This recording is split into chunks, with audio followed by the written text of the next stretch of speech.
யாருக்கு நிலம் சொந்தமாக இருக்கிறதோ அவருக்குரியது இஸ்லாமிய ஷரியத்துடைய சட்டம், இந்திய அரசாங்க சட்டம் அல்ல. இந்திய அரசாங்க சட்டம் என்னன்னு கேட்டா, யார் நிலத்தை வாங்கினாலும் சரி, யார் குடியிருந்தாலும் சரி, பூமிக்கு கீழே இருக்கிறது கூட அரசாங்கத்துக்கு சொந்தம். பூமியும் கூட அரசாங்கத்துக்கு தான் சொந்தம். கவர்மெண்ட் லேண்ட் அப்படின்னு தான் போடப்பட்டிருக்கும். ஏன்னா கொஞ்ச நாளைக்கு நம்ம குடியிருந்துக்கலாம், அவ்வளவுதான். கவர்மெண்ட்டுக்காரரு அரசாங்கத்தார்கள் என்ன பண்றாங்க, இந்த கட்டடம் கட்டப்பட்டிருக்குது, உங்க வீடு இருக்குது, இந்த வீடு எங்களுக்கு தேவை அப்படின்னு சொல்லி அரசாங்கத்தால் உத்தரவு போடப்பட்டா அந்த வீட்டை காலி பண்ணிட்டு போயிடணும். அதுக்கு ஏதாவது நஷ்ட ஈடு கொடுத்தாலும் கொடுப்போம், கொடுக்காட்டீங்களா? இஸ்லாமிய ஷரியத்துல அப்படி கிடையாது.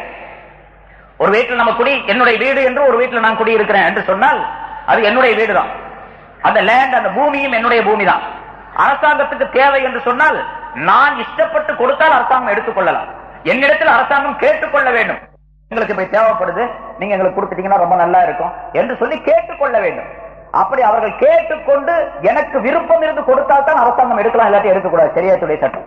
அதே போல பூமிக்கு கீழே உள்ள புதையல்கள் இருக்குன்னு அதுவும் யார் பூமிக்கு சொந்தக்காரராக இருக்கின்றாரோ அவருக்குரியதுதான். ஒரு வயல் இருக்கின்றது, வயல்ல உழுகிறாரு, ஒரு பெரிய பானை கிடைக்குது, அதுல பார்த்தா அதே தங்க காசா இருக்குது. இப்ப இந்திய அரசாங்கத்துல யார் கிடைச்சிட்டா அவர் வச்சுக்க முடியாது, தெரியாம வேணா வச்சுக்கலாம், தெரிஞ்சு வைக்க முடியாது. அரசாங்கத்துக்கு தெரியும், அரசாங்கத்துக்கு சொந்தம் அந்த புதையல்கள். இஸ்லாத்துல அப்படி கிடையாது.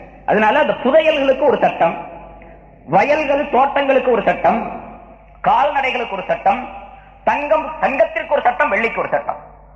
இந்த புதையல்கள் இருக்கின்றனவே அதெல்லாம் திடீரென்று மனிதனுடைய எந்த உழைப்பும் இல்லாமல் திடீரென்று கிடைக்கக்கூடிய பொருள். இதுக்கு 5இல் 1 ஜகாத்து கொடுக்கணும் என்று சொல்லப்படும். 5இல் 1 ஜகாத்து. அப்ப உதாரணமா ஒரு 500 தங்க காசுகள் புதையலாக கிடைத்தால் 100 தங்க காசுகள் ஜகாத்து கொடுக்கணும் அதுல இருந்து. அதே மாதிரி அந்த கனீமத்துடைய பொருள், போர் செய்து எதிரிகளிடத்திலே அந்த எதிரிகள் விட்டு செல்லக்கூடிய பொருள்களை அரசாங்கத்திற்கு முஸ்லிம்கள் கைப்பற்றிக் கொள்ளுகின்றார்களே, கனீமத்துடைய பொருள் என்பதாக சொல்லப்படும் போர் பொருள்கள். அந்த பொருள்களில் இருந்தும் 5இல் 1 அது பைத்துல் மாலுக்கு சேர வேண்டியது என்று அல்லாஹ் தஆலா குர்ஆனிலே சொல்லுகின்றார். இது 5இல் 1. இன்னொன்று, இப்ப வயல்வெளிகள் இருக்கின்றன, நிலபுலன்கள், தோட்டங்கள் இருக்கின்றன. இந்த தோட்டங்கள் வயல்வெளிகளிலே அது எந்த விதமான சிரமமும் இல்லாமல் தண்ணீர் பாயக்கூடிய பாசன வசதி அந்த தோட்டங்களுக்கு, அந்த வயல்வெளிகளுக்கு இருந்தால் அதிலிருந்து 10இல் 1 ஜகாத்து கொடுக்க வேண்டும். அதாவது விளைந்து வரக்கூடிய பொருளில் இருந்து 100 மூட்டை நெல் விளையுதுன்னு வச்சுங்க, 10 மூட்டை ஜகாத்து கொடுக்கணும். 100க்கு 10%, 10% ஜகாத்து கொடுக்கணும். 10 மூட்டை ஜகாத்து கொடுக்கணும். அதே மாதிரி ஒரு தோட்டம் வச்சிருக்காரு, அதுல காய்கறிகள், மாங்காய், அது இது எல்லாம் விளையுது. 100 கிலோ விளையுதுன்னு சொன்னா 10 கிலோ ஜகாத்து கொடுக்கணும். 100 கிலோவுக்கு 10 கிலோ ஜகாத்து கொடுக்கணும். இது தோட்டங்கள், வயல்வெளி. சரி, அதே தோட்டம், வயல்வெளிகள், தானியங்கள் விளையக்கூடிய அந்த நிலபுலன்களுக்கெல்லாம் தண்ணீர் பாயக்கூடிய அந்த பாசன முறை இருக்கின்றதே, அது கொஞ்சம் பொருளாதார செலவு செய்து, கொஞ்சம் உடல் உழைப்பை செய்து, அதற்கு பின்னால் அந்த தண்ணீரை கொண்டு வந்து அதை பாசன வசதி செய்து அதிலிருந்து பயிரிடக்கூடிய நிலை இருந்தால் அதுல 20இல் 1 கொடுக்கணும். 5%, 5இல் 1. 100 மூட்டை நெல் விளைஞ்சு சொன்னா 5 மூட்டை நெல் கொடுக்கணும். 100 கிலோ காய்கறி விளைஞ்சுன்னு சொன்னா 5 கிலோ கொடுக்கணும். இது அந்த நிலம் சம்பந்தப்பட்ட விஷயங்கள். 10இல் 1 அல்லது 20இல் 1. அது தண்ணீர் பாயக்கூடிய அந்த பாசன வசதியை பொறுத்தது. பிறகு தங்கம், வெள்ளி, இதுகளுக்கெல்லாம் தங்கம், வெள்ளி, வியாபார பொருள், செலாவணிகள், இந்த காசுகள் இதுகளெல்லாம் சேர்ந்து ஒரே சட்டம். அதாவது 10இல் 1, 40இல் 1. 40இல் 1 ஜகாத்து கொடுக்க வேண்டும். இதுல முதல்ல தங்கத்துக்கு ஸல்லல்லாஹு அலைஹி வஸல்லம் அவர்கள் தங்களுடைய காலத்தில் உள்ள அந்த தங்கத்தை 20 மிஸ்கால் என்பதாக குறிப்பிடுகின்றார்கள். அதற்கு அந்த காலத்தை 7.5 தோலா என்பதாக அறிஞர்கள் நிர்ணயம் செய்தார்கள். இப்ப உள்ள கணக்குப்படிக்கு 87.5 கிராம். 87.5 கிராம் ஒருவரிடத்தில் தங்கம் இருந்தால் அவர் மீது ஜகாத்து வாஜிப், கட்டாயம். அதற்கு குறைவாக அவரிடத்தில் இருந்தால் அவர் மீது ஜகாத்து வாஜிப் இல்லை, கட்டாயம் இல்லை, கடமை இல்லை அவர் மீது. 87.5 கிராம் சுமார் 11 பவுன், கொஞ்சம் கம்மியாக, 11 சவரனுக்கு கொஞ்சம் குறைவாக வருகின்றது. இந்த அளவு இது தங்கத்துடைய நிலை. 87.5 விட அதிக 87.5 இருந்தால் ஜகாத்து கொடுக்க வேண்டும். 87.5 ஜகாத்து கொடுக்க வேண்டிய அளவு. ஏன்னா சில பேர் இப்படி வழங்கிக்கிறாங்க, 87.5 சொன்னதுனால 87 வரைக்கும் இருந்தா கொடுக்க வேண்டியது இல்லை அப்படின்ட்டு. 87.5 இருந்தா கொடுக்கணும். அதுக்கு மேல எவ்வளவு இருந்தாலும் கொடுக்கணும். மேல கொடுக்கணும் அப்படின்னு சொன்னா இதை கழிச்சுக்கிட்டு அல்ல, எல்லாம் சேர்த்து தான் கொடுக்கணும். ஏன்னா சில பேர் இப்படி வழங்கிறாங்க, 87.5க்கு மேல ஜகாத்து கொடுக்கணும்னு சொல்லும் போது 100 கிராம் ஒருத்தர் தங்கம் இருந்துச்சுன்னு வச்சுங்க, நகையாகவோ கட்டியாகவோ எப்படியோ இருக்குது, 100 கிராம் இருந்துச்சுன்னு சொன்னா 87.5 கழிச்சு போட்டு மீதி 12.5 மட்டும் கொடுக்குறாரு. அப்படி சில பேர் கேட்கிறாங்க. அப்படி கழிக்கலாம் கூட. மைனஸ் பண்றதெல்லாம் கிடையாது. எல்லாத்துக்கும் சேர்த்து டோட்டல் 100 கிராம் தங்கம் நகையாகவோ பணமாகவோ அல்லது வேறு பொருளாகவோ ஒரு மனிதத்தில் இருந்தால் 100 கிராமுக்கு 2.5 கிராம் ஜகாத் கொடுத்தாங்க. இது தங்கம் சம்பந்தப்பட்ட விஷயம். இதுல நகைகள், பாலங்கள், தங்க பாலங்கள், தங்க காசுகள், வேறு பாத்திரங்கள் எதுவாக இருந்தாலும் சரி எல்லாத்தையும் கொடுக்கணும். இது ஹனபி மதஹபினுடைய சட்டம். ஷாஃபி மதஹப்ல கொஞ்சம் இதுல விதிவிலக்கு இருக்கின்றது. அதாவது தங்க நகைகள் இருக்கின்றது, அது பெரும்பாலும் பெண்கள் தான் உபயோகிப்பாங்க, ஆண்கள் போட மாட்டாங்க. ஆண்கள் போடக்கூடாது, ஹராமாச்சு. யாரும் இந்த மைனர் செயின் போடுறாங்க, எல்லாம் ஹராம். ஒருத்தர் மைனர் செயின் போட்டு தொழுகிறாரு அப்படின்னு சொன்னா ஹராமுடன் தொழுது கொண்டு இருக்கிறார். அவரு ஹராமையும் செய்யறாரு, தொழுகவும் செய்யறாரு. என்ன ஆச்சரியம்? அது மட்டுமல்ல, இன்னும் ரொம்ப பேருக்கு சில விஷயங்கள் தெரியாமலே இருக்குது. காலமெல்லாம் தொழுகிறாருங்க, ஒண்ணுமே தெரியாது. கேட்டு கேட்டு தெரியும். மார்க்கமே கேட்டு தெரிய வேண்டிய மார்க்கம் இது. கேட்டு அறிஞர் அல்லாஹ் தஆலா குர்ஆன்ல அடிக்கடி சொல்லுகின்றான், பல இடங்கள்ல சொல்லுகின்றான், பல விதமாக சொல்லுகின்றான். உங்களுக்கு தெரியலன்னா தெரிஞ்சவங்கள்ட்ட கேட்டுங்க என்று அல்லாஹ் தஆலா. கேட்டுத்தான் சட்டங்களை தெரிந்து கொள்ள வேண்டும். எத்தனையோ பேர் பார்க்கிறோம், கேட்கறதே இல்ல, ஒண்ணுமே தெரியாது. சூரத்துல் ஃபாத்திஹா ஓதுங்கன்னு சொன்னா அறவே தெரியாது. பெரிய புஸ்ரகா இருப்பார், பெரிய தாடி வச்சிருப்பார், ஜிப்பா போட்டிருப்பாரு, காலமெல்லாம் தொழுவாரு, சரியா அலம் சூரா சொல்லிப்பாரு, தெரியாது. ஏன்னா கேட்கறதே இல்ல. அவரு விளங்கிக் கொள்ளணும் என்ற அந்த எண்ணமே வர்றதில்லை அவருக்கு. ஒருத்தர் தமாஷா சொன்னாரு, ரொம்ப காலமா சொல்லிட்டு இருக்கிற ஒருத்தர் ஒரு பள்ளியில, ஒரு மஸ்ஜிதுல அன்னைக்கு மோதினார், வரல. பாங்க சொல்லிட்டு அஜித் பாங்க சொல்லிட்டாரு. சரி, காமத் சொல்றதுக்கு யாராவது ஒரு ஆளை பாத்துக்கிட்டு இருக்காரு. அந்த நேரத்துல எப்பவும் தொழுகிற ஒருத்தர் பெரிய தாடி வச்சிருக்காரு, வந்தாரு. அவரை நீங்க சரி நீங்க காமத் சொல்லுங்க, மோதினார காணா, நீங்க காமத் சொல்லுங்க அப்படின்னு சொன்னாரு. அவர் அல்லாஹ் அக்பர் அல்லாஹ் அக்பர் சொல்லிட்டு வந்தார். கதுகாமத்தி ஸலாத் வரும்போது ஜகஜாமத்தி ஸலாத் ஜகஜாமத்தி ஸலாத்னாராம். என்னங்க இருங்க இருங்க, என்னங்க சொல்றீங்க அப்படின்னா, நீங்க இப்படித்தாங்க தினம் சொல்றாரு மோதினாரு அப்படின்னாரு. அவர் ஜகஜாமத்தி, இது என்னங்க ஜகஜாமத்தி ஸலாத்னு சொல்றீங்களா அப்படின்னா. அது மாதிரி காலமெல்லாம் தொழுவாங்க, காலமெல்லாம் எல்லாம் செய்வாங்க, ஆனா எதுவுமே தெரியாது. அதனால கேட்டு தெரிய வேண்டிய மார்க்கம் இது. கேட்டு தெரிஞ்சு கொண்டே இருக்கணும், கேட்டுக்கொண்டே இருக்கணும், தெரிந்து கொண்டே இருக்கு. என்ன சொல்ல வந்தோம், அந்த தங்கம் இருக்கின்றதே, அது ஷாஃபி மதஹப்ல பெண்கள் நிரந்தரமாக அணிந்திருக்கக்கூடிய பொருளாக இருந்தால், நகைகளாக இருந்தால் அதுக்கு விதிவிலக்கு, அதற்கு ஜகாத் கிடையாது. அது அல்லாத மீதி இருக்கக்கூடிய தங்கம் பொருளாகவோ நகையாகவோ வேறு பாத்திரங்களாகவோ இருந்தால் அதுல 87.5 கிராம் இருந்தால் அதுல இருந்து ஜகாத் வாஜிப் என்பதாக ஷாஃபி மதஹபினுடைய சட்டம் சொல்லப்பட்டிருக்கின்றது. இந்த பெண்கள் நிரந்தரமாக அணிகிறது அப்படிங்கிறதுல எப்பொழுதுமே போட்டுக் கொண்டிருக்கக்கூடிய பொருளாக நகையாக இருக்க வேண்டும். இப்ப கையில வளையல் போட்டுக்கிறாங்க, எப்பவுமே போட்டிருப்பாங்க. கழுத்துல ஒரு செயின் போட்டிருப்பாங்க, அல்லது இந்த இப்ப நம்ம நாட்டுப்படி இந்த தாலின்னு ஒன்று போட்டுக்கிறாங்க, அது தங்கத்துல செய்யறாங்க. இதெல்லாம் நிரந்தரமாக போட்டுக் கொண்டிருக்கக்கூடிய பொருள். இன்னும் சில நகைகள் இருக்கின்றன, அதெல்லாம் கழட்டி வச்சிருவாங்க. எங்கேயாவது ஒரு விசேஷம் சொன்னா போட்டுக்கிட்டு போவாங்க. ஏதாவது இதனுடைய பெருநாள் நல்ல நாள் வந்துச்சுன்னு சொன்னா போட்டுக்குவாங்க அப்படின்னு சொன்னா, இதெல்லாம் கழட்டி வைக்கப்படக்கூடிய பொருள். அதற்கெல்லாம் சேர்த்து ஜகாத்து கொடுக்கணும். நிரந்தரமாக அணிந்திருக்கக்கூடிய பொருள் அப்படின்னு சொன்னா அது எந்த அளவுக்கு இருக்கணும் அப்படிங்கிற ஷாஃபி மதஹ்ல ஒரு திட்டம் கிடையாது. இவ்வளவுதான் இருக்கணும் அப்படிங்கறதெல்லாம் கிடையாது. எவ்வளவு போட்டிருந்தாலும் சரி, அது நிரந்தரமாக போட்டு இருக்கக்கூடிய பொருளாக இருக்க வேண்டும், நகைகளாக இருக்க வேண்டும். ராத்திரில கழட்டி வச்சிடறாங்க, அது வேற விஷயம். அது ராத்திரில படுக்கிறதுக்காக கழட்டி வைக்கிறாங்க, காலையில எந்திரிச்சோன்னா திரும்பி போட்டுக்கிறாங்க மறுபடியும் என்று சொன்னால் அதெல்லாம் போட்டுக்கொண்டு இருக்கக்கூடிய பொருள், உபயோகத்தில் இருக்கக்கூடிய தங்கம் நகைகள் அப்படிங்கிற அர்த்தம் தான். அது அல்லாத மீதி இருக்கக்கூடிய தங்கத்துல 87.5 கிராம் இருந்தால் ஜகாத் வாஜிப். இது ஷாஃபி ஹனபில வித்தியாசம் தெரிஞ்சுக்கணும். அந்தந்த மதுஹபுக்காரர்கள் மதுஹப் என்ன சொல்லுகின்றது அப்படித்தான் நடக்கணும். இதுல நம்முடைய அறிவை மட்டும் பயன்படுத்தி என்ன அந்த மதுஹபுக்கு மட்டும் அப்படி ஒரு சட்டம் விதிவிலக்கு, நம்ம மதுஹபுக்கு இல்ல, நம்ம அந்த மதுஹபுல பூந்துக்குவோம் அப்படின்லாம் சொல்லக்கூடாது. இப்ப இங்க கொஞ்சம் ஹைலா செய்யறதுக்காக வேண்டி ஏன்னா ஒரு 10 பவுன் போட்டுக்கிட்டு இருப்பாங்க வளையல், அதே 10 போடுவாங்க, 20 போடுவாங்க, 40, 50, 100 கூட சமயத்தில் சுமந்துகிட்டே இருக்கிறாங்கன்னு வச்சுங்களேன். என்ன இவ்வளவுக்கு பெரிய தொகையா கொடுக்க வேண்டியது இருக்குது அப்படின்னு நினைச்சு உடனே ஷாஃபி மதஹ்ல மாறி ரம்ஜான் மாசத்துல மட்டும், அப்புறம் ரம்ஜான் முடிஞ்ச உடனே ஹனபி மதஹ்வுக்கு வந்துடுறது. இதெல்லாம் இந்த தந்திரம்லாம் அல்லாஹ்ட்ட செல்லாது, அல்லாஹ்வுக்கு தெரியும்ல. அதனால மதஹப் அந்தந்த மதஹபுக்காரர்கள் மதஹத்தில் என்ன சொல்லப்பட்டிருக்கு அதைத்தான் செய்யும். அதை ஞாபகத்தில் வைத்துக் கொள்ள வேண்டும், தங்க சம்பந்தப்பட்ட விஷயம். அதே போல அடுத்தாப்புல வெள்ளியிலே ஸல்லல்லாஹு அலைஹி வஸல்லம் அவர்கள் 200 திர்ஹங்கள் என்பதாக குறிப்பிடுகின்றார்கள். அதுக்கு அந்த காலத்துல உலமாக்கள் 52.5 தோலா வெள்ளி என்பதாக வைக்கப்பட்டிருந்தது. இப்பொழுது 612.5 கிராம் வெள்ளி, 612.5 கிராம் வெள்ளி. அது 612.5 கிராம் வெள்ளி ஒரு மனிதனிடத்தில் இருந்தால் அவர் மீது ஜகாத் வாஜிப். அது நகையாகவோ பொருளாகவோ எப்படி இருந்தாலும் தட்டியாகவோ எப்படி இருந்தாலும் சரி, இந்த வெள்ளியை அடிப்படையாக வைத்துத்தான் மற்ற பொருள்கள் எல்லாம் கணிக்கப்படும். மற்ற பொருள்கள் தங்கத்தை வச்சு கணிக்க கூடாது. செலாவணி, ஒரு மனிதத்தில் பொருள் இருக்கின்றது, பணம் இருக்கின்றது. இந்த பணம் 612 கிராம் என்ன விலையாகின்றதோ தொகையாகின்றதோ அந்த தொகை ஒரு மனிதனிடத்தில் இருந்தால் அவர் மீது ஜகாத் வாஜிப் கட்டாயம். இப்ப ஒரு கிலோ வெள்ளி 7000 ரூபாய் அப்படின்னு வச்சுங்க. இப்ப உள்ள ரேட்டு 7000 ரூபாய். 612 கிராமுக்கு விலை போட்டீங்க அப்படின்னு சொன்னா 4270 ரூபாய், 4300 ரூபாய் வச்சுங்க. சுமார் 4300 ரூபாய் வரும். இந்த 4300 ரூபாய் ஒரு மனிதனிடத்தில் இருந்தால் ஜகாத் வாஜிப். அதே போன்று ஒரு மனிதர் கடை வைத்திருக்கின்றார், அது எந்த கடையா இருந்தாலும் சரி, கடையில் இருக்கக்கூடிய சரக்குகள் பர்னிச்சர்கள் நீங்களாக, கடையில் உள்ள பர்னிச்சர்கள் தளவாட சாமான்கள் நீங்களாக, கடையுடைய அந்த வியாபார பொருள்கள் மட்டும் இருந்தார், அது புத்தக கடையா இருந்தாலும் சரி, ஹோட்டலாக இருந்தாலும் சரி, மளிகை கடையாக, ஜவுளி கடை, எந்த கடையா இருந்தாலும் சரி, அந்த பொருள் இந்த 612 கிராம் என்ன விலை பெறுகின்றதோ அந்த அளவுக்கு தொகை அதில் இருந்தால், சரக்கு இருந்தால் அவர் மீது ஜகாத் வாஜிப் கட்டாய கடமை. சரி, ஒரு இடத்துல இப்போ இதுல இன்னொரு மசலா ஞாபகம் வைக்கணும். நான் கடைசியில் நான் கொஞ்ச நேரம் இப்ப சொல்லிட்டு ஒரு மணி நேரம் 1.25 மணி நேரம் சொல்லிட்டு ஒரு 10-15 நிமிஷம் கொடுக்கலாம்னு நினைக்கிறேன் உங்களுக்கு டைம், கேள்வி நேரம். இது ஏன்னு கேட்டா இது சட்ட பிரச்சனையாக இருக்கிறதுனால ஒவ்வொருத்தரும் நம்ம இப்ப எந்திரிச்சு போகும்போது பல பேர் கேட்பாங்க, ஏன் இப்படி இருந்தா என்ன அப்படி இருந்தா என்ன. அதனால மொத்தமாக எல்லாருக்கும் தெரியட்டும் அப்படிங்கிறதுக்காண்டி ஒரு ஆலோசனை.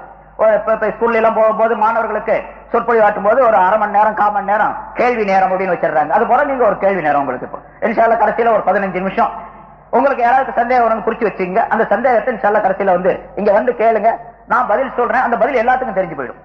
ஒருத்தருக்கு வரக்கூடிய சந்தேகம் பலருக்கும் பதிலாக அமைந்து விடும். அது ரொம்ப நல்ல உபயோகரமானதாக இருக்கும். இப்போ ஒருத்தருக்கு 4 சவரன் இருக்குன்னு வச்சுங்க, 4 சவரன் தங்கம் இருக்கு. இப்ப அவருக்கு ஜகாத் வாஜிப் இல்ல. கொஞ்சம் வெள்ளி இருக்குது, 612 கிராம் 100 கிராம் வெள்ளி இருக்குது, ஒரு 1000 ரூபாய் அல்லது 500 ரூபாய் பணம் இருக்குது. இப்ப தனித்தனியாக கணக்கு போட்ட ஜகாத் அவருக்கு கிடையாது. தங்கம் அது அளவு இல்ல, நிசாப், அதுக்கு பேரு அந்த மினிமம் அளவு இருக்குது, அதுக்கு பேரு நிசாப் அப்படின்னு சொல்லப்படும் அரபியில. இந்த நிசாப் இல்ல, 87 கிராம் இல்ல, வெள்ளியில 612 இல்ல, அதனால ஜகாத் இல்ல. அவருடைய பணத்துல 4000 ரூபாய் இல்ல, அதனால அவருக்கு ஜகாத் இல்ல. இப்படின்னு ஜகாத்து கொடுக்காம விட்டுறக்கூடாது. 1000 ரூபாய் 500 ரூபாய் இருக்குது, கொஞ்சம் வெள்ளி இருக்குது, கொஞ்சம் தங்கம் இருக்குது, எல்லாம் கணக்கு போட்டு பார்த்தா அந்த 4300 ரூபாய் வந்துருதுன்னு ஜகாத்து கொடுக்கணும். என்கிட்ட கொஞ்சம் தானே தங்கம் இருக்கு வச்சுட்டு அதுக்கு எடுத்து கொடுத்துக்கிட்டு அப்படின்லாம் சொல்லக்கூடாது. ஏன்னா மற்ற பொருள் இருக்கு, அதெல்லாம் சேர்த்து கணக்கு போடணும். இங்க இந்த பொருள் தங்கம் வெள்ளி, இந்த வெள்ளியை அடிப்படையாக வைத்துத்தான் மற்ற பொருள்கள் எல்லாம் கணிக்கப்படும். மற்ற பொருள்கள் எல்லாம் கணிக்கணும். அதாவது 4300 ரூபாய் நம்ம என்று சொன்னமே அந்த அளவு. இந்த 4300 ரூபாய் ஒரு மனிதனிடத்தில் இருந்து விட்டால், இப்ப வந்திருக்குதுன்னு வச்சுங்க, இன்னைக்கு போற 23, ரமலான் போற 23. இந்த ஜகாத்து கொடுக்கறதுல ஒரு வருஷம் கழிய வேண்டும். ஒரு வருஷம் முழுமையாக சென்ற பின்னால் அடுத்த ஆண்டுதான் அவர் மீது ஜகாத்து வாஜிப் கட்டாய கடமையாகும். இப்ப இன்னைக்கு பொற 23வது நாள் அன்று, ரமலான் பொற 23வது நாள் அன்று தான் எனக்கு ஒரு 5000 ரூபாய் எனக்கு வந்திருக்குதுங்க. இதுக்கு முதல்ல எனக்கு ஜகாத்து கடமையே இல்ல, நான் ஜகாத்து கொடுக்கக்கூடியவனா இல்ல. இன்னைக்கு தான் 5000 ரூபாய் வந்திருக்கு. இப்ப உடனே ஜகாத்து கொடுக்கணுமா? தேவையில்லை. 87 கிராம் இன்னைக்கு தான் வந்திருக்குது, கொடுக்க வேண்டியதில்லை. 612 கிராம் வெள்ளி எனக்கு இன்னைக்கு தான் வந்திருக்குது, கொடுக்க வேண்டியதில்லை.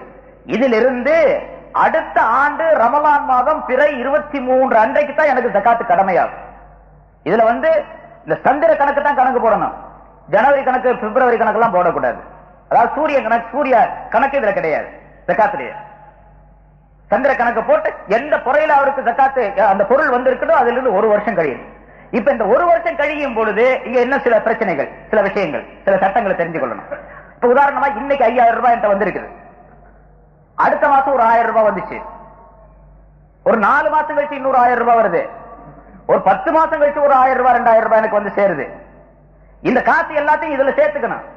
இந்த 10 மாசம் கழிச்சு அடுத்தாப்புல இப்ப ஒரு 5000 ரூபாய் வருது, இன்னொரு 10 மாசம் கழிச்சு ஒரு 5000 ரூபாய் எனக்கு கிடைக்குது. அந்த 5000 ரூபாய்க்கு இன்னொரு வருஷம் கழிக்கணும் அப்படிங்கிற வச்சுக்க கூடாது. அந்த 5000 ரூபாய் இதுல தான் சேர்க்கணும். இடையில் வரக்கூடிய பணங்கள் அனைத்தையும் பொருள்கள் அனைத்தையும் இந்த ஆரம்பத்துல வந்த பணம் இருக்குது பாருங்க, இன்னைக்கு புற 23 அன்றைக்கு வந்த பணம் இதோட பூராத்தி இதோட சேர்த்துக்கணும். அடுத்த ஆண்டு ரமலான் மாதம் 23வது நாள் வரும் பொழுது என்கிட்ட எவ்வளவு தொகை இருக்குதோ அது பூராத்துக்கு ஜகாத்து கொடுக்கணும், கட்டாய கடமையாச்சு. இதுல எந்த விதமான தந்திரமும் செய்யக்கூடாது. ஏன்னா அந்த பொருள் இப்பதான் 2 மாசம் தான் ஆச்சு எனக்கு பொருள் 5000 ரூபாய் ஒரு வருஷம் ஆச்சு. இந்த 5000 ரூபாய் இப்பதான் 2 மாசம் தான் ஆச்சு. என்று சொல்லி அந்த 5000 ரூபாய்க்கு இன்னொரு வருஷம் கழிக்கணும் என்று கணக்கு போடக்கூடாது. இடையில் வரக்கூடிய எல்லா பணத்தையும் அது அசல் பொருளோடு அசல் தொகையோடு சேர்த்துக் கொண்டே போக வேண்டும் என்பதும் சட்டம். ஜகாத்து கொடுக்கக்கூடிய இந்த மனிதர்கள் ஜகாத்து கடமையாவதற்கு அவர் முஸ்லிமாக இருக்க வேண்டும். சிறு குழந்தைகளுக்கு பொருள் இருக்கின்றது சொன்னா அவர் மீது ஜகாத்து கிடையாது. ஆப்பிள் பாலிக முக்கல்லப்பாக இருக்க வேண்டும் என்ற சர்த்து நிபந்தனையும் இருக்கின்றது. அதாவது அவர் அறிவுள்ளவராக, புத்தி சுவாதீனம் உள்ளவராக இருக்க வேண்டும், பருவம் அடைந்தவராக இருக்க வேண்டும். புத்தி சுவாதீனம் இல்லாத பைத்தியகாரணத்துல பொருள் இருக்குதுங்க நிறைய. அவன்கிட்ட பொருளாதாரம் நிறைய இருக்குது, ஆனா பைத்தியமா இருக்கிறான் ஆளு என்று சொன்னா அவனுக்கு ஜகாத்து கடமை கிடையாது. ஏன்னா அவனுக்கு தன்னுடைய சுயநிலைவே அவனுக்கு இல்ல, தன்னை பற்றிய விளக்கம் தெரியாது, அதனால அவனுடைய பொருளுக்கும் ஜகாத்து கிடையாது. சிறு குழந்தைகள் அவர்களுக்கு பொருளாதாரம் இருக்கின்றது, அவர்களுக்கும் ஜகாத்து கிடையாது. அவர்கள் பாலிக பருவம் அடைந்தால் தான் அவருடைய பொருளுக்கு ஜகாத். அதே போன்று ஜகாத்து கொடுக்கக்கூடிய நேரத்தில் நிய்யத் என்பது மிக முக்கியமானது. நிய்யத் இல்லாமல் ஜகாத்து கொடுத்தா அது செல்லுபடியாகாது. நிய்யத் எல்லாத்துக்கும் அவசியம். அது ஷாஃபி மதத்தில் ரொம்ப வலியுறுத்தி சொல்லப்பட்ட ஒரு விஷயம் நிய்யத் என்பது. நிய்யத் இல்லாம எதுவுமே கூடாது. அதனால நிய்யத்து கொடுக்கிறதுக்கு முன்னதாக நிய்யத்து செய்ய வேண்டும். அந்த நிய்யத்து எவ்வளவு முந்தி இருந்தாலும் சரி, அல்லாஹ் அக்பர் தக்பீர் கட்டிக்கிட்டு போறது லோகருக்கு 4 ரக்காத் தொழுகிற நிய்யத்து பண்ணா தக்பீர் கட்டின பிறகு அந்த நிய்யத்து செல்லுபடியாகாது. அதுபோல ஒருத்தட்ட 10 ரூபாயை கொடுத்து போட்டு கொடுத்ததை ஜகாத்துல கணக்குல வச்சுக்கிறேன் அப்படின்னு அப்புறம் நிய்யத்து பண்ண அது செல்லாது. கொடுக்கிறதுக்கு முன்னதாக நிய்யத்து செய்ய வேண்டும். அந்த நிய்யத்து எவ்வளவு முந்தி இருந்தாலும் சரி, பாக்கெட்ல பணத்தை எடுத்து வச்சு 500 ரூபாய் நான் பாக்கெட்ல எடுத்து வைக்கிறேன், இது ஜகாத்துடைய காசு என்று எடுத்து வச்சுக்கிறேன். அப்புறம் தேவைப்பட்டவங்க யார் யார் கேட்கறாங்களோ, யார் யார் நம்ம பாக்குறோமோ ஏழைகள் அவங்களுக்கு எல்லாம் கொடுக்கிறேன் என்று சொன்னா செல்லுபடியாகும். அந்த பணத்தை ஒதுக்கும் பொழுது அல்லது கொடுப்பதற்கு முன்னதாக கொடுக்கக்கூடிய அந்த நேரத்திலாவது அந்த நிய்யத்து வந்து விட வேண்டும். நிய்யத்து இல்லாமல் அது செல்லுபடியாக ஞாபகம் வச்சுக்கணும். இதனாலதான் பின்னால கடனை பத்தி பின்னால சொல்லுவான். ஒருத்தருக்கு கடன் கொடுக்கணும், நமக்கு கடன் கொடுக்க வேண்டியது இருக்கு. எனக்கு ஒருத்தர் கடன் கொடுக்கணும், ஒரு 1000 ரூபாய் கொடுக்கணும், நான் ஜகாத்து கொடுக்க வேண்டியது இருக்குது. இப்ப அந்த காசை கேட்டு பார்த்தேன், கடன்காரன் கொடுக்கவே இல்லை. சரி ஜகாத்துல வச்சுட்டு போவோம், நிய்யத்து பண்ணிக்குவோம் என்று சொல்லி நிய்யத்து பண்ண கூடாது. இப்ப அவன்கிட்ட பணத்தை வாங்கி திரும்ப கொடுத்தா தான் செல்லும், அது ஜகாத் என்பது கூடும். கடனை கடன்காரனுக்கு அப்படியே விட்டு விட்டு நான் ஜகாத்தை நிய்யத் செய்து கொள்ளுங்கன்னு சொன்னா அது செல்லுபடியாகாது. இதெல்லாம் கவனிக்கணும். அடுத்ததாக இந்த ஜகாத்துல எந்த பொருளை யாருக்கு கொடுக்கின்றோமோ அதுக்கு அவர்களை உரிமையாக்கி விட வேண்டும். அந்த பொருளுக்கு உரியவர்களாக அவர்களை ஆக்கி விட வேண்டும். பொருளை நாமே வச்சுக்கிட்டு இப்ப உதாரணமா ஒரு 1000 ரூபாய் ஒருத்தர் ஜகாத்து கொடுக்க வேண்டியது இருக்குது. இந்த 1000 ரூபாய் இவரே வச்சுக்கிட்டு ஏழை எளியவர்களுக்கு அவங்களுக்கு தேவைப்பட்ட நேரத்துல எல்லாம் ஏதாச்சும் ஒன்று வாங்கி கொடுக்கிறார் என்று வைத்துக் கொள்வோம். ஜகாத்துடைய பொருள் அவருக்கு ஒருத்தர் கொடுக்கறதாக நியத்து பண்ணிட்டாரு, ஆனா அவருக்கு காசு கொடுத்தா செலவு பண்ணி போடுவாரு, தவறா செலவு பண்ணி போடுவாரு அல்லது வீணாக செலவு பண்ணி போடுவார் என்பதாக நினைத்து அந்த 1000 ரூபாய் இவரே வச்சுக்கிட்டு அவருக்கு சாப்பாடு வாங்கி கொடுக்கிறாரு, துணி வாங்கி கொடுக்கிறாரு, பஸ்ஸுக்கு காசு கொடுக்கிறாரு, எதுக்காச்சும் காசு கொடுத்துக்கிட்டே இருக்காருன்னு சொன்னா இது கூடாது. 1000 ரூபாய் கொடுக்கணும்னா அவருக்கு கொடுத்து அவருக்கு உரிமையாக்கி விட வேண்டும் அந்த பொருளை. இதுக்கு பேர் மில்கியத் என்பதாக சொல்லப்படும். பொருளை உரியவர்களுக்கு உரிமையாக்குவது. அப்படி உரிமையாக்கினால்தான் செல்லுபடியாகும், இல்லாட்டி செல்லுபடியாக. இந்த சட்டங்கள் எல்லாம் ஜகாத் சம்பந்தப்பட்ட விஷயங்கள், இதெல்லாம் ஞாபகத்தில் வைத்துக் கொள்ள வேண்டும். இதுல ஏதாச்சும் ஒரு நிய்யத்திலேயோ அந்த மில்கியத் உரிமையாக்குவதிலேயோ அல்லது இந்த ஆப்பிள் பாலிகா இருக்கக்கூடிய முக்கல்லபா இருக்கக்கூடிய விஷயத்திலேயோ ஏதாவது குறைகள் ஏற்பட்டால் அந்த ஜகாத் செல்லுபடியாக. ஜகாத்து கொடுக்கிறது பெருசு இல்ல, அந்த ஜகாத்து உரிய முறையிலே சரியாக நிறைவேற்றப்பட்டதா என்பதை நாம் கவனிக்க வேண்டும். எல்லா வணக்கம் அப்படித்தான். செய்வது என்பது ஒன்று, அதை எப்படி செய்ய வேண்டும், எப்படி செய்தால் அல்லாஹ் அதனை ஏற்றுக்கொள்வான் என்ற முறை முதலாவதாக நமக்கு தெரிய வேண்டும். அது ஜகாத்துல மிக முக்கியமா இருக்கு. அடுத்ததாக அல்லாஹ் தஆலா ஜகாத் சம்பந்தமாக இப்ப விளக்கங்கள் நிறைய இருக்குது. அதெல்லாம் உங்களுக்கு யார் யாருக்கு என்னென்ன சந்தேகம் வருதோ ஒரு சில சந்தேகங்களை நீங்க கடைசியில் நீங்க கேட்டுக்கலாம். இந்த ஜகாத்தை இப்ப யார் அளவு சொல்லப்பட்டது, யார் கொடுக்கக்கூடியவருக்குரிய அளவு சொல்லப்பட்டது. வாங்கக்கூடியவர்களை அல்லாஹ் தஆலா குர்ஆனிலே தெளிவாக சொல்லி காட்டுகின்றான். இன்னமஸ் ஸதகாத்து லில் ஃபுகராஇ வல் மசாகின் என்ற ஆயத்தின் மூலமாக 8 கூட்டத்தார்களை அல்லாஹ் தஆலா குறிப்பிடுகின்றான். இந்த 8 கூட்டத்தார்களுக்கு மட்டும்தான் ஜகாத்துடைய பொருளை வழங்க வேண்டும், கொடுக்க வேண்டும். இவர்கள் அல்லாத வேறு எவருக்கும் கொடுத்தாலும் செல்லாது, யாருக்கு கொடுத்தாலும் செல்லாது. ஏன்னா அல்லாஹ் தஆலா அந்த ஆயத்துல முன்னால் நான் சொன்னபடி ஃபரீயமத்தம் மினல்லாஹ், அல்லாஹ்வில் நின்றுள்ள கடமையாக இது கடமையாக்கப்பட்டு இருக்கின்றது என்று அல்லாஹ் தஆலா சொல்லும் பொழுது அல்லாஹ்வே நேரடியாக உத்தரவு ஆர்டர் கொடுத்து விட்டான். அதனால இனி யாருக்கும் எந்த மனிதருக்கும் இதுல சுய அதிகாரம் என்பது கிடையாது. அந்த 8 கூட்டத்தாரை இப்ப நம்ம பார்ப்போம். கேள்விப்பட்டதுதான், திரும்ப நினைவுக்காக வேண்டி. இன்னமஸ் ஸதகாத்து லில் ஃபுகரா, ஜகாத் என்பதெல்லாம் ஃபகீர்களுக்கும் மிஸ்கீன்களுக்கும் என்று அல்லாஹ் தஆலா சொல்றார். 2 பேரை முதல்ல சொல்றான். ஃபகீராக இருக்கணும், மிஸ்கீனாக இருக்கணும். ஃபகீர்னா யாரு, மிஸ்கீன்னா யாரு? ஃபகீர் என்று சொன்னா ரெண்டுக்குமே தமிழ்ல அர்த்தம் சொன்னா ஏழை அப்படின்னு தான் சொல்லுவோம். ஃபுகஹாக்கள், மதுஹபுடைய இமாம்கள் இதற்கு சில விளக்கங்களை சொல்லுகின்றார்கள். இமாம் அபூ ஹனீஃபா ரஹ்மத்துல்லாஹி அவர்கள் சொல்லும்போது, ஃபகீர் என்று சொன்னால் இந்த ஜகாத்துடைய நிசாப் மினிமம் அளவு சொன்ன பாருங்க, குறைந்தபட்ச அளவு, இதை விட குறைவாக பொருள் உள்ளவருக்கு பேர் ஃபகீர்.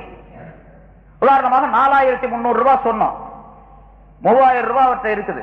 இப்ப அவர் ஜகாத்து வாங்கறதுக்கு தகுதியான ஃபகீர், இவருக்கு பேர் ஃபகீர். மிஸ்கீன் சொன்னா யார்? அன்னன்னைக்கு சம்பாதிச்சு சாப்பிடக்கூடியவர். இன்னைக்கு சம்பாதிக்கார், 100 ரூபாய் சம்பாதிக்கார், சாப்பிட்டுறார். நாளைக்கு 100 ரூபாய் சம்பாதிக்கார், சாப்பிட்டுறார். எந்த பொருளாதார சேமிப்பு ஒரு இடத்துல கிடையாது. குறைந்த அளவு விட குறைந்ததும் கிடையாது ஒரு இடத்துல. 1000 ரூபாய் 500 ரூபாய் அதுவும் கிடையாது. அன்னன்னைக்கு சம்பாதிக்கிறாரு, சாப்பிட்டுறார். அன்னன்னைக்கு கிடைக்கக்கூடிய பொருளை வச்சு சாப்பிட்டுக் கொள்வார், தன்னுடைய ஜீவனத்தை கழித்து விடுகின்றார் என்று சொல்ல இவருக்கு பேர் மிஸ்கீன். இது ஹனபி மذஹபில இமாம் அபூ ஹனீஃபா ரஹ்மத்துல்லாஹியுடைய விளக்கம். இமாம் ஷாஃபி ரஹ்மத்துல்லாஹி இதுக்கு மாத்தமா சொல்றாங்க. ஃபகீர்னா அவர் மிஸ்கீனுக்கு என்ன அர்த்தம் சொல்லுமோ அதுக்கு ஃபகீர், ஃபகீருக்கு என்ன அர்த்தம் சொல்லுமோ அதுக்கு மிஸ்கீனுக்கு. அவங்க 2 மாத்தி சொல்றாங்க. ஃபகீர்னு சொன்னா அன்னன்னைக்கு சம்பாதிச்சு சாப்பிடக்கூடியவர், மிஸ்கீன் சொன்னா கொஞ்சம் பொருளாதாரம் இருக்கக்கூடியவர். அந்த பொருளாதாரம் ஜகாத்து கொடுக்கக்கூடிய அளவுக்கு இல்ல, அந்த மினிமம் நிசாப் இருக்குது அந்த அளவுக்கு இல்ல, இவருக்கு பேர் மிஸ்கீன் என்று இமாம் ஷாஃபி ரஹ்மத்துல்லாஹி அவர்கள் சொல்றாங்க. ஆக இந்த 2ஐயும் அல்லாஹ் தஆலா முதல்ல சொல்லி காட்டி பின்னால பல நபர்களை 6 நபர்களை குறிப்பிடுகின்றான். இந்த பின்னால வரக்கூடிய 6 நபர்களையும் ஒரே ஒருவரை தவிர மீது எல்லாரிடத்திலும் இந்த ஃபக்ர் மஸ்கனஸ், இந்த ஏழ்மை என்பது இருக்கணும். ஏழ்மை இருந்தா தான் கூடும், அவருக்கு கொடுக்கிறது ஜகாத் கொடுக்கிறது கூடும் என்பதற்காக வேண்டி முதலாவதாக அல்லாஹ் தஆலா ஃபகீரையும் மிஸ்கீனையும் சொல்லி காட்டுகின்றான் என்று விளக்கம் தரப்பட்டிருக்கின்றது. மூணாவதாக வல் ஆமிலீன அலைஹா, இந்த ஜகாத்தை வசூல் செய்வதற்காக வேண்டி நியமிக்கப்பட்டவர்கள், அவர்களுக்கும் ஜகாத் கொடுக்கலாம். அவர் பணக்காரராக கூட இருக்கலாம். இந்த ஒருத்தருக்கு தான் அந்த விதிவிலக்கு இருக்குது, பணக்காரரா இருந்தாலும் கொடுக்கலாம் அப்படின்னு. இஸ்லாமிய அரசாங்கமாக இருந்தால் ஸல்லல்லாஹு அலைஹி வஸல்லம் காலத்துல ஜகாத் வசூல் செய்வதற்காக சில மனிதர்கள், சில சஹாபாக்களை நியமித்திருந்தார்கள் ஸல்லல்லாஹு அலைஹி வஸல்லம். அவங்க போய் வீடு வீடா போய் ஒரு நோட்டு புக்கை வச்சு கணக்கு எடுத்து, உங்க வீட்டுல என்ன எவ்வளவு பொருள் இருக்குது, எத்தனை ஆடு மாடுகள் இருக்குன்னு, உங்களுக்கு எவ்வளவு தோட்டம் துறவுகள் இருக்கு, நில புலங்கள் எவ்வளவு இருக்கு, எல்லாத்தையும் கணக்கு எடுத்து எல்லாம் கணக்கு போட்டு நீங்க எவ்வளவு ஜகாத்து கொடுக்கணும் அப்படின்னு ஜகாத்தை வாங்கிட்டு வருவார். இவருக்கு பேர் ஆமில், ஜகாத்தை வசூல் செய்யக்கூடியவர், வசூலகர். இவருக்கும் அந்த ஜகாத்துடைய பொருள் இருந்து ஊதியமாக, அவர் உழைப்பதற்காக வேண்டி உள்ள ஊதியமாக அவருக்கு கொடுக்கலாம். இவர் பணக்காரராக இருந்தாலும் சரி, அவர் பணக்காரர் தான், இந்த ஜகாத்தை வசூல் செய்வதற்காக வேண்டி தன்னை ஈடுபடுத்திக் கொண்டார், ஒரு சேவையை கருதி ஹிதுமத்தாக வந்து இதை செய்கின்றார் என்ற காரணத்தால் அவருக்கு அந்த பொருளில் இருந்து ஒரு தொகையை கொடுக்கிறது கூடும், ஜகாத்துடைய பொருள் இருந்து. நான்காவதாக வல் முஅல்லஃபத்தி குலூபுஹும், இதயங்கள் அன்பு கொள்ளப்பட்டவர்கள் அப்படின்னு சொல்றது அர்த்தம் இருக்கு. ஆனா புதிதாக இஸ்லாத்தை ஏற்றுக்கொண்டவர்கள் அப்படிங்கிற அர்த்தம், கருத்து அர்த்தம் இருக்கு. புதிதாக இஸ்லாத்தை ஏற்றுக்கொண்டவர்கள் அந்த காலத்துல புதிதாக இஸ்லாத்துக்கு வந்திருக்கிறாங்க சொன்னா பெரும்பாலும் ஏழைகள் தான் இஸ்லாத்துக்கு வந்தாங்க. நம்ம வரலாறு எல்லாத்துக்கும் தெரியும். பணக்காரங்க யாரும் இஸ்லாத்துக்கு வந்து சேரல, ஆரம்பத்திலேயே ஏழைகள் தான் வந்தாங்க. ஸல்லல்லாஹு அலைஹி வஸல்லம் ஒரு ஹதீஸிலே கூட சொல்லி காட்டுகின்றார்கள், இந்த பதா அல் இஸ்லாமு கரீபா, இஸ்லாம் இருக்கின்றது அது ஏழையாகவே உதயமானது, அது ஏழையாகவே திரும்பவும் வரும், மீளும் என்றுதான் ஸல்லல்லாஹு அலைஹி வஸல்லம் சொல்லுகின்றார்கள். ஏழைகளை கொண்டே இது இஸ்லாம் ஆரம்பமானது, வளர்க்கப்பட்டது. அப்படி வர்றவங்க பூரா ஏழையாக இருந்தாங்க. அப்படி ஏழையா இருந்தவங்க இஸ்லாத்துக்கு வந்த உடனே தனக்கு ஏதாவது ஆதரவு கிடைக்குமா ஏன்னு கேட்டா, தன்னுடைய சொத்து சுகம், தன்னுடைய மனைவி மக்கள், தன்னுடைய தாய் தந்தையர் எல்லாவற்றையும் விட்டு விட்டு இஸ்லாத்துக்கு வந்துட்டாங்க. அந்த காலத்துடைய சூழ்நிலை எல்லாத்துக்கும் தெரியும். அப்படி வந்தவங்களுக்கு ஆதரவு கொடுக்கணும். ஆதரவு கொடுக்கும்போது பொருளாதார ஆதரவு தான் மிக முக்கியமானது. அது ஜகாத்துடைய பொருள் இருந்து கொடுத்து அவங்களுக்கு ஆதரவு தர்றது இப்பொழுதும் சரி. ஆனா இடையில இமாம்களுடைய காலத்துல எல்லாம் இந்த சட்டம் ரத்து செய்யப்பட்டிருந்தது. ஏன்னா புதிதாக இஸ்லாத்துக்கு வர்றவங்களுக்கு ஜகாத்துடைய பொருளை கொடுக்க வேண்டிய அவசியம் இல்லை. இப்ப பொருளாதாரத்தை கவனித்து பொருளாதார ஒரு நன்மை ஏற்பட வேண்டும், பொருளாதாரம் நமக்கு கிடைக்க வேண்டும் என்ற எண்ணத்திலோ அல்லது சூழ்நிலையிலோ வரக்கூடிய மனிதர்கள் இஸ்லாத்தில் கிடையாது, இஸ்லாத்துக்கு வரக்கூடியவர்கள் கிடையாது. அதனால அவர்களுக்கு கொடுக்க வேண்டிய அவசியம் இல்லை என்பதாக கொஞ்ச காலம் நிறுத்தி வைக்கப்பட்டிருந்தது. பொதுவாக சட்டம் என்னவென்று சொன்னா, அதனாலதான் சில பேரு இந்த முஅல்லஃபத்தி குலூபுஹும் என்ற இந்த ஆயத்து மன்சூஹாக்கப்பட்டது, அந்த வாசகம் மன்சூஹாக்கப்பட்டது.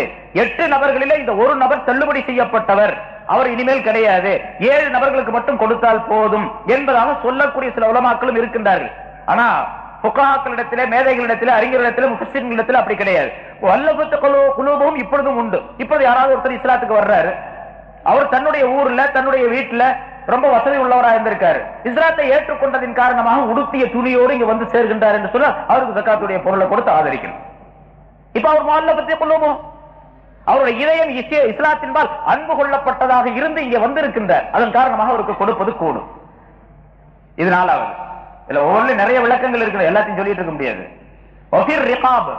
அடிமைகளை உரிமை விடக்கூடிய விஷயத்திலே, அடிமைகளை உரிமை விட, இப்ப அடிமை கிடையாது, இப்ப சொல்லப்பட்ட இந்த வாசகம் இருக்கிறது இப்ப கிடையாது. இனிமேல் அப்படி ஒரு சூழ்நிலை ஏற்பட்ட அடிமைகள் வந்தால், அடிமைகளுடைய காலம் ஏற்பட்டால் அப்போது இந்த சட்டம் பிரயோகமாகும். ஸல்லல்லாஹு அலைஹி வஸல்லம் காலத்தில் இருந்தது, அதுக்கு பின்னால் இருந்தது, அதுக்கு பின்னால் இருந்தது. இப்ப அடிமைகள் என்பது யாரும் கிடையாது. அடிமைனா யாரு?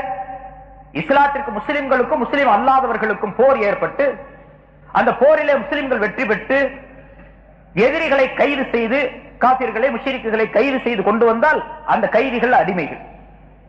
அந்த கைதிகளிலே யார் யார் இஸ்லாத்தை ஏற்றுக்கொண்டு முஸ்லிம்களாக ஆகிவிடுகின்றார்களோ அந்த கைதிகளுக்கெல்லாம் ஜகாத்துடைய பொருளை கொடுத்து அவர்களை விடுதலை செய்யறதுக்காக.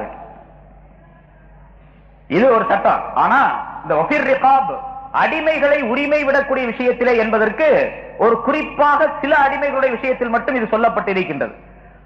இப்படிப்பட்ட இந்த அடிமைகள் இருக்கின்றார்களே, இவங்க எஜமானர்களிடத்தில் இருப்பாங்க. ஆடு மாடுகளை எப்படி சந்தைகளிலே விற்பார்களோ அதே போன்று அடிமைகள் விற்கப்பட்டுக் கொண்டிருந்தார்கள் அந்த காலத்துல. ஒருத்தர் போவாரு, எங்கப்பா போறீங்க? சந்தைக்கு போறேன். என்ன எதுக்கு போற? அடிமை வாங்கிட்டு வர போறேன். அங்க போனா அடிமை வரிசையா நிக்க வச்சிருப்பாங்க, ஆம்பளை பொம்பளை சின்ன பிள்ளை எல்லாம் நிறைய இருக்கும் சந்தைகள்ல, ஆடு மாடு மாதிரி நிறைய இருக்கும். என்ன ஒவ்வொருத்தரும் ஒவ்வொரு இது, அந்த அடிமை வச்சிருக்கக்கூடிய அடிமைக்கு எஜமானனா இருக்கக்கூடிய சொல்லுவான், இந்த அடிமைக்கு என்னென்ன வேலை தெரியும், இவர் நல்லா சமைப்பாரு, நல்லா டான்ஸ் ஆடுவாரு, நல்லா பாடுவாரு, எல்லா வேலையும் செய்வாரு அப்படின்னு அவரை பத்தி. இன்னொரு அடிமை ஒரு பெண்ணு, இந்த பெண்ணை வந்து நல்லா என்னென்ன வேலை செய்வா. அந்த அடிமையை பற்றி என்னென்ன சிபாத்துகள் என்னென்ன விஷயங்கள் சொல்லப்படுகின்றனவோ அதை வைத்து அவருக்கு வேலை. இவருக்கு 500 திர்ஹம், இவருக்கு 1000 திர்ஹம், இவருக்கு 1500 2000. சில அடிமை பெண்கள் அழகாக இருப்பாங்க, அதனால வாங்கிட்டு வந்து இவர் கல்யாணம் பண்ணிக்குவாரு. இப்படி எல்லாம் செய்யலாம். இப்படி அடிமைகள் விற்கப்பட்டுக் கொண்டிருந்தார்கள். அப்படி வாங்கிட்டு வந்து அடிமையாக இருக்கக்கூடிய ஒரு மனிதனை உரிமை விடக்கூடிய விஷயத்திலே ஸல்லல்லாஹு அலைஹி வஸல்லம் அவர்கள் இந்த மார்க்கத்தின் மூலமாக அல்லாஹ் தஆலாவுடைய கட்டளைப்படிக்கு ஏராளமான சட்டங்களை கொண்டு வந்து புகுத்தி அடிமைகளை விடுதலை செய்வதற்காக என்னென்ன வழிகள் உண்டோ அதையெல்லாம் சொல்லி தந்தாங்க. அடிமைகளை உரிமை விடுவதற்காக வேண்டி உள்ள வழிமுறைகள், எத்தனை வழிமுறைகளை. ஒரு மனிதர் சத்தியம் செஞ்சாரு, அந்த சத்தியத்தை முறிச்சிட்டாரு, உடனே ஒரு அடிமை வாங்கி உரிமை விட்டுரு, நீ அவர் சுதந்திரவானா போயிட்டாரு. அடிமையை உரிமையாக்கு, அடிமை தலையை ஒடிப்பதற்கு, அடிமைகள் இல்லாமலாக்கப்படுவதற்குள்ள வழிகளை எல்லாம் சொல்லி தந்தாங்க. நோன்பு வச்சாரு, இடையில நோன்பு வேணும்னே முறிச்சு போட்டாரு, ஒரு அடிமை வாங்கி உரிமை விடணும், கப்பாரா. அது அந்த நோன்பை கலா செய்வதுடனே ஒரு அடிமை வாங்கி உரிமை விடணும் அப்படிங்கிற சட்டம் இருக்குது. இப்ப அடிமை உரிமை விடப்படுவதற்கு இது ஒரு வழி. இது போன்ற பல சட்டங்களிலே ஸல்லல்லாஹு அலைஹி வஸல்லம் அவர்கள் அடிமையை வாங்கி உரிமை விட வேண்டும் என்று அல்லாஹ் தஆலா குர்ஆனிலும் சொல்லி காட்டுகின்றான். அதே போல ஒரு அடிமை இருந்தாரு, ஒரு எஜமான்ட்ட ஒரு அடிமை இருக்கிறார். அந்த அடிமை ரொம்ப சிரமப்பட்டுக்கிட்டு இருக்காரு. தன்னுடைய எஜமான்ட்ட சொல்றாரு, எஜமானே நான் உங்களுக்கு ஒரு 1000 திர்ஹம் கொண்டாந்து கொடுத்துறேன், 1000 ரூபாய் கொண்டாந்து கொடுத்துறேன், ஆனா என்ன வெளியே அனுப்பிடுங்க, நான் போய் பாடுபட்டு ஏதாச்சும் வேலை செஞ்சு 3 மாசத்துக்குள்ள உங்களுக்கு 1000 ரூபாயை கொடுத்துறேன், நான் அடிமை உரிமை ஆயிடுறேன் அப்படின்னு சொல்ற. சரி, நான் அந்த எஜமான் ஒத்துக்கிட்டு அந்த அடிமையை வெளியே விட்டுறேன். அவன் போய் வேலை செஞ்சு 3 மாசத்துக்குள்ள அந்த 1000 ரூபாயை தேடி கொண்டு வந்து எஜமான்ட்ட கொடுத்துட்டான்னா இவனுக்கு பேரு, இவன் வந்து உரிமை ஆயிடுறான். இப்ப இந்த அடிமைக்கு பேரு முகாத்தப் அப்படின்னு சொல்லப்படும். அரபியில ஃபிக்ஹுடைய கிரந்தங்கள்ல ஹதீஸ்கள்ல சொல்லப்பட்டிருக்கு முகாத்தப். முகாத்தப்னா சீட்டு எழுதி கொடுக்கப்பட்ட மனிதன் அப்படின்னு அர்த்தம். என்னை உரிமை விட்டு விடுங்கள், நான் உங்களுக்கு இவ்வளவு பொருள் தந்து விடுகின்றேன் அப்படின்னு சீட்டு எழுதி கொடுத்துட்டு இவர் வெளியே போயிடுறாரு இருந்தாலும். இப்ப இந்த ஆள் இருக்கான் பாருங்க, இந்த அடிமை பணம் தேடுவதற்காக 3 மாசத்துக்கு கஷ்டப்பட வேண்டியிருக்கு. அந்த மாதிரி அடிமையை கூப்பிட்டு இந்த ஜகாத்துடைய பொருள் 1000 ரூபாய் கொடுத்துருப்பான், நீ வச்சுக்க இந்த பொருளை எஜமான்ட்ட கொடுத்து நீ உரிமை ஆயிடு என்று சொல்லி அவனுக்கு உதவி செய்வதற்காக ஜகாத்துடைய பொருளை கொடுக்கிறது. அது வஃபிர் ரிகாப். அடிமைகளை உரிமை விடக்கூடிய விஷயத்திலே ஜகாத்துடைய பொருள் கொடுக்கப்பட வேண்டும். பிறகு வல் காரிமீன, கடனாளிகளுக்கும் ஜகாத்துடைய பொருள் கடனாளிகளுக்கும் உரியது. கடன்பட்டவராக இருக்கின்றார், கடன்பட்டார் நெஞ்சம் போல, கடன்பட்டவர் மிகப்பெரிய வேதனைக்குள்ளாக இருப்பார். அந்த கடன் வாங்கினார் ஒரு நியாயமா வாங்கி இருக்கணும், அதையும் ஞாபகம் வச்சுக்கணும். நீங்க